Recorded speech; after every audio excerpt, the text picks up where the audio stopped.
Hello everyone, welcome to Launchpad Education. Today in this video we are going to talk about national emergency. तो जब भी हम बात national emergency की करते हैं तो हमें दौर याद आता है मिसेस इंदिरा गांधी का। बात अराउंड 1975 की है जब मिसेस गांधी ने पूरे नेशन को ऑल इंडिया रेडियो पर एड्रेस किया और कहा that the president has proclaimed national emergency. There is no need to panic.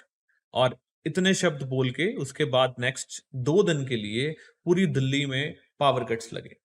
Power cuts तो लगे ताकि मीडिया की पावर्स को कटेल किया जा सके और जो डिसेंटिंग लीडर्स थे उस टाइम के उनको डिटेन किया गया। सो आज इस वीडियो में हम इसी के ऊपर बात करेंगे कि नेशनल इमरजेंसी होती क्या है, कैसे इसकी प्रोक्लेमेशन होती है, इसमें पार्लियामेंट का क्या रोल होता है, प्रेसिडेंट का क्या रोल होता है, then what is the role of cabinet. Next we will see के इसके इफेक्ट्स क्या आते हैं ऑन सेंटर स्टेट रिलेशंस पे और फंडामेंटल राइट्स पे। So the video is going to be discussing all these aspects in detail. बात करते हैं कंटेंट्स की कि हम वीडियो में क्या देखने वाले हैं। पहले इंट्रोडक्शन की बात करेंगे कि इमरजेंसी होती क्या है, then we will see types of emergency जैसे कि article 352, article 356, then article 360 that is financial emergency, 356 state emergency या president rule, 352 national emergency. So आज नेशनल इमरजेंसी के बारे में हम डिटेल में बात करेंगे और उसका मैकेनिज्म देखेंगे। नेक्स्ट वी विल सी ये रिवोक कैसे होती है। उसके बाद we will see what is the difference in the approval and disapproval of the national emergency, effects of national emergency on center state relations, on life of Lok Sabha, and then on fundamental rights. So if you do not want to miss any update, give us a like on Facebook. Also हमें Instagram पर follow कीजिए और हमारे YouTube channel launchpad education को follow कीजिए। इसके अलावा अगर आप अपनी प्रिपरेशन के रिगार्डिंग कुछ और कोर्सेज के बारे में जानना चाहते हैं with respect to UPSC, then you can contact the student helpline number जो आपकी स्क्रीन पर नीचे दी गई है। Also इस वीडियो की PDF डाउनलोड करने के लिए आप हमारे टेलीग्राम चैनल पर विजिट कीजिए। तो आगे बढ़ते हैं। इंट्रोडक्शन में हम क्या बात कर रहे हैं विद रिस्पेक्ट टू इमरजेंसी के जो इमरजेंसी की प्रोविजंस हैं वो पार्ट 8 में दी गई हैं और आर्टिकल कौन कौन से कवर करते हैं, आर्टिकल 352 से लेके 360 तक ये सारे इमरजेंसी की बात करते हैं। अब इसमें 352 बात करेगा कुछ और, 356 बात करेगा कोई और इमरजेंसी की, 360 कोई और इमरजेंसी की, 352 जो बात करेगा वो बात करेगा नेशनल इमरजेंसी की। सो अब टाइप्स ऑफ इमरजेंसी में हम बात करें अगर, there are 3 types of the provision which is 352 जो बात करेगा नेशनल इमरजेंसी की, 356 स्टेट इमरजेंसी की और 360 बात करेगा फाइनेंशियल इमरजेंसी की। 356 को जानने के लिए आप हमारे चैनल पर एक और वीडियो देख सकते हैं with the name SR Bommai case जो इन डिटेल कवर कर सकता है what is 356 and how it is being used, जिसका लिंक डिस्क्रिप्शन बॉक्स में भी आपको मिल जाएगा। अब 352 की बात करते हैं इन डिटेल में विच इज नेशनल इमरजेंसी। अब अगर नेशनल इमरजेंसी की बात करें तो इमरजेंसी एक्चुअली होता क्या है, जब भी कोई अनसर्टेन अनफोर्सिन सर्कमस्टांसेस देश में आ जाए जिसमें हमारी जो नॉर्मल सिचुएशन है उससे कुछ एक्स्ट्रा एफर्ट्स करने की जरूरत पड़ जाए या उस प्रॉब्लम को टैकल करने के लिए कुछ हमें चेंजेस लाने पड़े इन द कंट्री, उसको हम बोलेंगे इमरजेंसी सिचुएशन। अब जब 352 की बात हम कर रहे हैं तो उसके ग्राउंड्स के बारे में देख लेते हैं कि कौन से ग्राउंड्स देश में ऐसे इमर्ज हो जाएंगे कि नेशनल इमरजेंसी प्रोक्लेम की जा सकती है। तो उसका पहला ग्राउंड है threat to security of India. That means अगर देश की सिक्योरिटी को किसी भी तरीके का कोई थ्रेट हो जाए तो इसको प्रोक्लेम किया जा सकता है। Next is war, external aggression और आर्म्ड रिबेलियन। अब इसका क्या मतलब है, दैट मीन्स अगर हमारी पाकिस्तान के साथ वॉर हो जाए या चाइना के साथ कोई वॉर हो जाए या किसी तरीके का कोई एक्सटर्नल एग्रेशन है, दैट मींस कोई फॉरेन फोर्सेस हमें कॉन्कर करने की कोशिश कर रहे हैं या फिर किसी तरीके की कोई लड़ाई चल रही है या आर्म्ड रिबेलियन हो जाए, दैट मींस देश में ही विद्रोह हो जाए, रिबेल कर दें लोग, and that too it should be the armed rebellion. So in grounds पे हम नेशनल इमरजेंसी को प्रोक्लेम कर सकते हैं कि जो देश है वो नॉर्मल सर्कमस्टांसेस से नहीं निकल रहा, it's an emergency. So points to remember क्या है इसमें कि जो वॉर और एक्सटर्नल एग्रेशन है, दैट मीन्स अगर हमारी किसी और कंट्री के साथ लड़ाई हो रही है या किसी तरीके का कोई एक्सटर्नल एग्रेशन है तो उसको हम बोलेंगे एक्सटर्नल इमरजेंसी। अगर देश में ही आर्म्ड रिबेलियन हो गया, दैट मीन्स लोगों ने ही विद्रोह कर दिया, उसको हम क्या बोलेंगे, इंटरनल इमरजेंसी। कुछ और पॉइंट्स हैं नेशनल इमरजेंसी के रिगार्डिंग जिनके बारे में हम बात कर रहे हैं कि it can be declared even before the occurrence of the ground. That means अगर वो तीनों ग्राउंड्स अभी हुए भी नहीं है लेकिन हम एंटिसिपेट कर रहे हैं कि वो होने वाले हैं, then also president can proclaim national emergency. दूसरा, एक पार्ट के लिए भी प्रोक्लेम किया जा सकता है या फिर एंटायर कंट्री के लिए भी प्रोक्लेम किया जा सकता है। दैट मीन्स अगर हम चाहें कि हम सिर्फ पंजाब, हरियाणा, जम्मू कश्मीर के एरिया में ही नेशनल इमरजेंसी को प्रोक्लेम करें तो हो सकता है, और बाकी सारी कंट्री नॉर्मल वे में फंक्शनिंग करेगी। सो ऐसा 42nd अमेंडमेंट से आया था। नेक्स्ट इज जो 44th अमेंडमेंट थी, उसने क्या किया था कि जो आर्म्ड रिबेलियन है उसको एग्जिस्टेंस में लेके आए थे। रिप्लेस किसको किया था? Internal disturbance. मतलब पहले जो ग्राउंड्स थे वो थे war, external aggression, and third one was internal disturbance. लेकिन इस इंटरनल डिस्टर्बेंस को बहुत ही मिसयूज किया जाता था और नेशनल इमरजेंसी को पेटी नैरो पेरोकियल इंटरेस्ट के लिए यूज किया जाता था। सो हुआ क्या? 44th अमेंडमेंट ने बोला कि इंटरनल डिस्टर्बेंस तो बहुत ही वेग टर्म है, किसी भी तरीके से आप यूज कर दोगे, किसी भी चीज को आप इंटरनल डिस्टर्बेंस बोल दोगे। सो उन्होंने रिप्लेस किया इंटरनल डिस्टर्बेंस को आर्म्ड रिबेलियन के साथ। मतलब it should not only be internal disturbance, rather the rebellion should be there and that too with arms. अगली बात हम करेंगे कि अगर प्रेसिडेंट को प्रोक्लेम करनी है नेशनल इमरजेंसी तो कैबिनेट की रिटन रिकमेंडेशन होना जरूरी है। ऐसा नहीं है कि उसके पास कैबिनेट की रिकमेंडेशन नहीं है and then he is proclaiming. ऐसा भी नहीं है कि कैबिनेट को पता ही ना हो, जैसे कि मिसेस इंदिरा गांधी के टाइम पे कैबिनेट को चंद घंटे ही पहले पता लगा था कि इमरजेंसी लगने वाली है और देन प्रोक्लेम की गई थी। सो अब क्या है? Cabinet should know that emergency is going to be proclaimed, these are the circumstances, और वो रिटन में देंगे प्रेसिडेंट को और देन प्रेसिडेंट उसको डिक्लेयर करेगा। So these are some important points which needs to be considered, which is also important for your examination. Prelims में कई बार ऐसी चीजें पूछ ली जाती हैं। अब बात करते हैं मैकेनिज्म क्या है इसका, कि अब प्रेसिडेंट को तो रिकमेंडेशन अगर मिल जाती है कैबिनेट की, उसके बाद क्या होता है? तो वंस कैबिनेट ने प्रेसिडेंट को रिकमेंड कर दिया कि जी ये सर्कमस्टांसेस हैं देश में, अब आप मिस्टर प्रेसिडेंट डिक्लेयर कर दो नेशनल इमरजेंसी। तो प्रेसिडेंट क्या करेगा? ही डिक्लेयर्स द नेशनल इमरजेंसी। उसके बाद क्या होगा? ऐसा नहीं है कि ये आर्बिट्ररी वे से यूज हो सकती है या फिर सिर्फ एग्जीक्यूटिव के हाथ में ही है। उसके बाद इसकी अप्रूवल का प्रोसीजर शुरू हो जाता है। सो जब हम अप्रूवल की बात करते हैं तो हम क्या बात कर रहे हैं? That with in 1 month it must be approved by both houses of Lok Sabha and Rajya Sabha. मतलब एक बार प्रेसिडेंट ने अगर नेशनल इमरजेंसी को प्रोक्लेम कर दिया, उसके 1 महीने के अंदर अंदर हमें दोनों हाउसेस से उसकी अप्रूवल चाहिए। सो नेक्स्ट हमारे दिमाग में आता है कि यार अगर लोकसभा डिसॉल्व हो चुकी है तब उस सर्कमस्टांसेस में क्या होगा? So if Lok Sabha is dissolved then in 1 month, that means 30 days from the first sitting after reconstitution.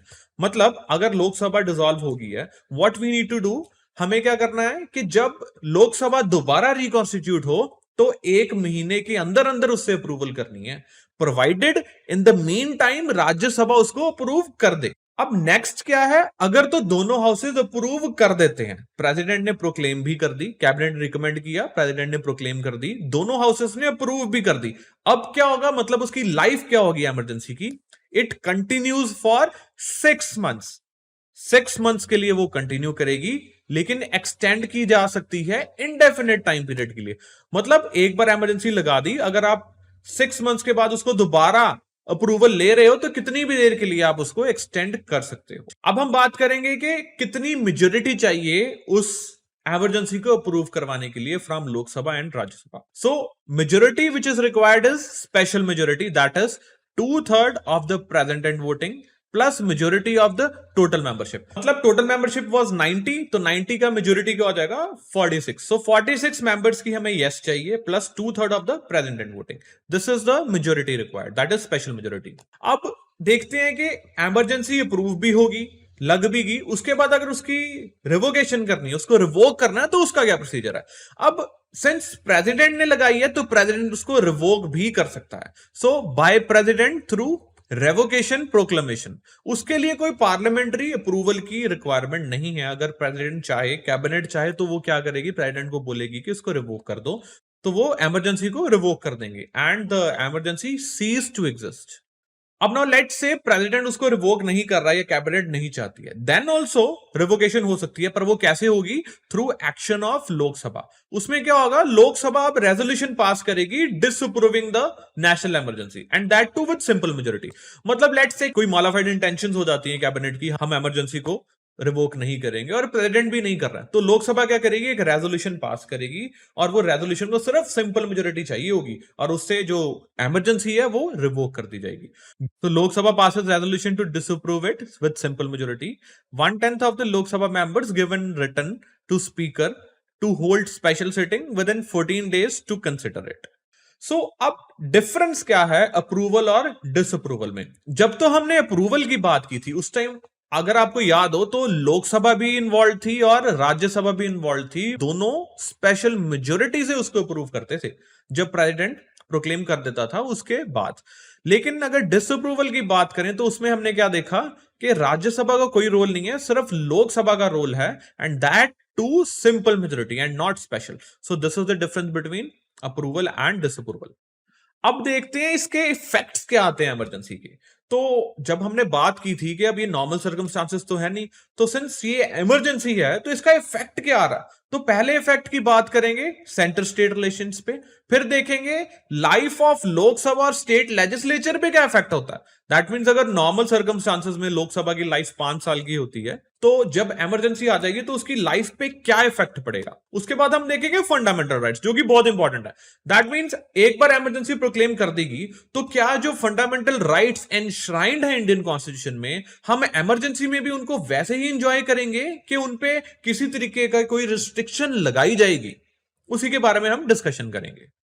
पहले बात करेंगे सेंटर स्टेट रिलेशंस की। तो सेंटर स्टेट रिलेशंस की बात जब हम कर रहे हैं तो हम देख रहे हैं एग्जीक्यूटिव, दैट मीन जो सेंटर की एग्जीक्यूटिव पावर है वो एक्सटेंड कर जाएगी स्टेट्स पे। मतलब अब जो सेंटर है वो स्टेट के लिए, जहां पर अगर तो सारे देश में लगी है तो सारे स्टेट्स के लिए, अगर किसी पर्टिकुलर एरिया में लगी है तो उन स्टेट्स पे सेंटर की एग्जीक्यूटिव पावर एक्सटेंड करेगी। ऑल्सो जो सेंटर है, जो यूनियन है, वो किसी भी मैटर के लिए स्टेट को डायरेक्ट कर पाएंगे कि इसको ऐसे करना है, या उसके डिसीजंस अब सेंटर ले सकता है। अब देखते हैं लेजिस्लेटिव स्फीयर में क्या चेंजेस आएंगे सेंटर स्टेट रिलेशन में। पहले हमने बात की एग्जीक्यूटिव स्फीयर में क्या चेंजेस आएंगे, now we are learning about legislative sphere में क्या चेंजेस आएंगे। अब क्या होता है कि जब नेशनल इमरजेंसी 352 प्रोक्लेम कर दी जाती है, पार्लियामेंट क्या कर सकती है, लेजिस्लेट कर सकती है स्टेट सब्जेक्ट्स पे।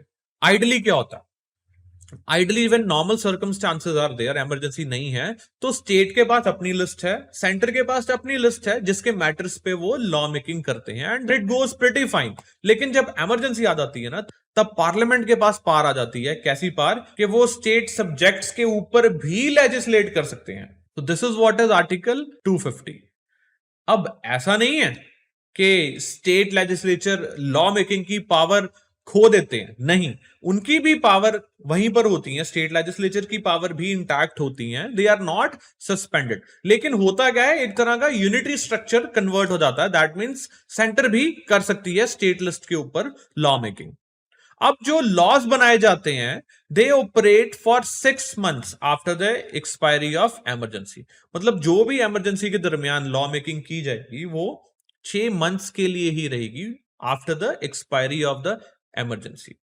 नेक्स्ट इज प्रेसिडेंट ऑर्डिनेंस भी इशू कर सकता है in the absence of parliament for state legislature. Let say parliament session में नहीं है और इमरजेंसी के दरमियान किसी स्टेट के लिए लॉ की जरूरत है, सो उसके लिए प्रेसिडेंट ऑर्डिनेंस इशू करके लॉ बना सकता है। अब देखते हैं लोकसभा की लाइफ पे और स्टेट लेजिस्लेचर की लाइफ पे क्या इफेक्ट पड़ता है। अब अगर हम लोकसभा की बात करें तो उसकी life 1 year at a time increase हो सकती है for any number of times, but that too with an act of parliament. मतलब अगर पार्लियामेंट कोई एक्ट पास करती है कि अभी इमरजेंसी ठीक नहीं हुई है और हमारी 5 साल का जो टर्म है वो खत्म हो रहा है, तो एक एक्ट ऑफ पार्लियामेंट से उस 5 साल को 1 साल मोर इंक्रीज किया जा सकता है for any number of time. मतलब 5 + 1 + 1 + 1 करते जाओ थ्रू एक्ट ऑफ पार्लियामेंट जब तक आप चाहो। सो इसी के कारण इसका अब्यूज हुआ था during Mrs Indira Gandhi tenure. No extension after 6 months of emergency ceases. मतलब अगर इमरजेंसी सीज कर जाए तो 6 महीने के बाद देयर इज नो एक्सटेंशन, क्योंकि सर्कमस्टांसेस नॉर्मल हो गए। अब देखते हैं स्टेट लेजिस्लेचर, उसका भी सेम है, थ्रू एक्ट ऑफ पार्लियामेंट 1 साल के लिए स्टेट लेजिस्लेचर की लाइफ बढ़ाई जा सकती है for any number of time. अब देखते हैं again the most important part which is effect on fundamental right. अब आर्टिकल 358 क्या कह रहा है? जैसे हमने बात की थी कि जो इमरजेंसी है 352 से 360 तक हम डील कर रहे हैं, तो उसमें आर्टिकल 358 है। अब 358 क्या कह रहा है कि जो आर्टिकल 19 है, that is right to freedom, वो ऑटोमेटिकली सस्पेंड हो जाता है once emergency is proclaim. That means as soon as president proclaims the emergency, what happens, article 19 suspend हो जाता है, ऐसा कॉन्स्टिट्यूशन में आर्टिकल 358 बोल रहा है। ऑलराइट, लेकिन जो आर्टिकल 19 है वो सस्पेंड होता है only on grounds of war और external aggression and not armed rebellion. मतलब 44th अमेंडमेंट आई, उसने ये बोला कि ठीक है कि जब नेशनल इमरजेंसी प्रोक्लेम होगी आर्टिकल 19 सस्पेंड कर दिया जाएगा, लेकिन सिर्फ दो ग्राउंड्स पे, दैट इज ऑन वॉर और एक्सटर्नल एग्रेशन। मतलब एक्सटर्नल इमरजेंसी लगेगी तभी आर्टिकल 19 सस्पेंड होगा, लेकिन अगर इंटरनल इमरजेंसी है, दैट इज आर्म्ड रिबेलियन के फैक्टर के कारण इमरजेंसी है नेशनल, तब आप इसको सस्पेंड नहीं करोगे। This is what is 44th amendment इसके related. So next is there is no remedy for anything done during emergency. मतलब इमरजेंसी में अगर कोई हार्म पहुंचाया जाता है किसी को किसी तरीके का, क्योंकि नॉर्मल सर्कमस्टांसेस तो है नहीं, when normal circumstances are not there, certain harms may be caused to the common man, उसके लिए there is no remedy for anything done during emergency. Now what is article 359? Article 359 क्या कह रहा है कि प्रेसिडेंट जो है वो right to move court suspend कर देगा। That means article 32 redressal mechanism को सस्पेंड कर देगा। अब वंस रिड्रेसल मैकेनिज्म ही सस्पेंड हो गया, अब कोई फिर फंडामेंटल राइट अवेलेबल है या नहीं है, क्या फर्क पड़ता है? क्योंकि अगर उसकी वायलेशन होती है तो कोर्ट तो आप जा नहीं सकते, क्योंकि प्रेसिडेंट ने वो राइट को सस्पेंड कर दिया। सो आर्टिकल 359 यही बात कर रहा है कि enforcement of fundamental rights are suspended. लेकिन ऐसा नहीं है कि हर एक फंडामेंटल राइट की एनफोर्समेंट को सस्पेंड कर दिया जाएगा। नो, सिर्फ उन राइट्स की एनफोर्समेंट को सस्पेंड किया जाएगा जिसको प्रेसिडेंट रिटर्न में देगा। दैट मीन्स प्रेसिडेंट अगर बोलेगा 19 सस्पेंड करो, 14 सस्पेंड करो, 15 सस्पेंड करो, 16 सस्पेंड करो, तो उन्हीं का ही रिड्रेसल मैकेनिज्म सस्पेंड होगा, ना कि सारे फंडामेंटल राइट्स का। बाकी वैसे ही रहेंगे, उनका रिड्रेसल मैकेनिज्म भी वहीं पर इंटैक्ट रहेगा। So, which means कि जो suspension of redressal mechanism है, that is not automatic, but with the presidential order. That too, if president mentions certain rights के इनकी redressal मैं खत्म कर रहा हूं, मैं suspend कर। So this was all for the national emergency. तो इसमें एक और important चीज देख लेंगे, that is 44th amendment, जिसके बारे में हमने काफी बात की।